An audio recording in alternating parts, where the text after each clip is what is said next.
What do we know about tax collectors during that time? Well, the Romans had taken over Palestine in 67 BC, and tax collectors were people who collected tolls along the roads. And in Capernaum, there was a major road that connected the Mediterranean Sea and Damascus. So Matthew would have been collecting a great deal of money. Why does that matter? Well, we've already talked about how Peter and Andrew, James, and John all left their fishing business and went to follow Jesus. Two things were different about Matthew leaving his business from those four leaving their fishing business.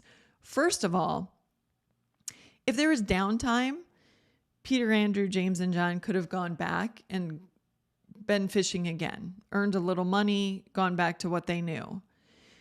When Matthew walked off the job where he worked for the Romans, there was no going back. And number two, Matthew gave up a very lucrative position. He earned a lot of money. Now, tax collectors were well known for overcharging and skimming from the top and taking, the extra that they collected for their own pockets. So was Matthew dirty? Maybe. I don't know. We don't know. Jesus didn't tell us. The word doesn't tell us.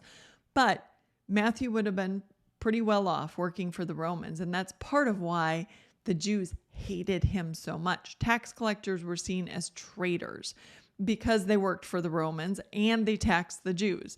So the Jews hated tax collectors, but Jesus called one as his disciple. And then, even more, he went to Matthew's house.